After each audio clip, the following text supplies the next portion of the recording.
रात के सन्नाटे में अचानक गांव के तालाब के पास लोगों ने एक चीख सुनी। सब भाग कर गए और देखा पानी पर एक आदमी तैर रहा था और उसके हाथ में एक कागज था जिसमें लिखा था, सच छुपाया गया है और सच खून मांगता है। ये देखकर पूरा गांव कांप गया और यहीं से शुरू होती है खौफनाक रास की कहानी। ये कहानी है चांदपुर गांव की। दिन में आम गांव जैसे ही लगता, पर रात होते ही सब लोग अपने घरों में बंद हो जाते। कहते थे कि बरगद के पुराने पेड़ के पास अजीब सा राज छुपा है, और अब सरपंच के दुनिया छोड़ जाने से इस बात ने डर को और गहरा कर दिया। इस राज को समझने के लिए 3 लोग आए। राघव, जो शहर से आया एक नौजवान जिसे सच ढूंढने का जुनून था। वीरू, गांव का चौकीदार, जो कहता था मुझे सब पता है पर मैं चुप हूँ। पारो, एक अनाथ लड़की जिसे लोग पागल समझते थे। हर रात वो कहती, फिर से वही राज उठेगा। फिर से वही सब होगा जो पहले हो चुका है। राघव ने उसी तालाब के पास ध्यान से देखा।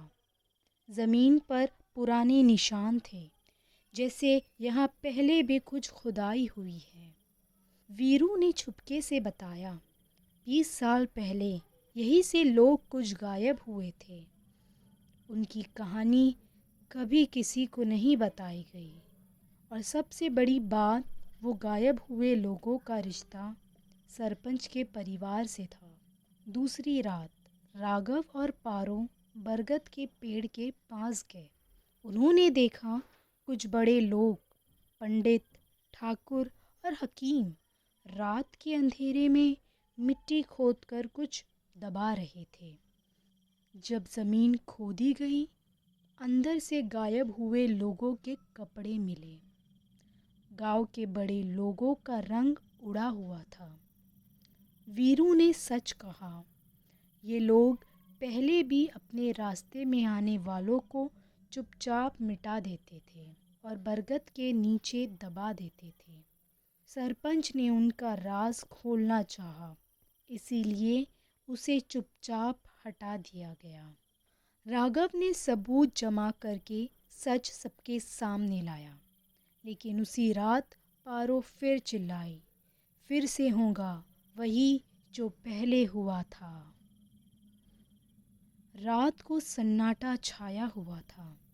राघव ने सबूत सबके सामने रखे, पर पारो चिल्लाई, राज फिर से दबेगा, राज फिर से दबेगा। उसी वक्त बरगद के पेड़ के नीचे से हल्की सी हवा ने कुछ हिला दिया। तीनों बड़े लोग, हकीम, पंडित और ठाकुर, एकदम से अजीब हरकत करने लगे। हकीम पानी के पास खड़ा था और अचानक पानी में गिर गया, पर गिरते ही जैसे किसी ने हाथों से उसे रोका हुआ हो। वो अपने ही पैरों में फंस गया और गिरकर वहाँ रह गया। पंडित छत पर चढ़कर भाग रहा था, लेकिन जैसे ही पेड़ के नीचे से हवा ने रास्ता रोक दिया, वो खुद पैर फिसलने से छत से नीचे गिर गया। ठाकुर गांव के रास्ते पर भाग रहा था, लेकिन भागते भागते उसका पैर एक बड़े पत्थर से टकराया। वो गिर गया और उसके सर पर पत्थर लग गया। सब लोग देखते रह गए, पर कोई हाथ नहीं लगाया, जैसे कुदरत ने खुद इंसाफ किया हो। राघव और पारो समझ गए थे, जो लोग सच को दबाते हैं उन्हें अपने ही आप से ही अंजाम मिलता है। राज का बोझ उनके ऊपर खुद गिर गया। ये एक ऐसी कहानी थी जो दिखाती है कि राज कितना भी पुराना हो एक दिन सामने आता है।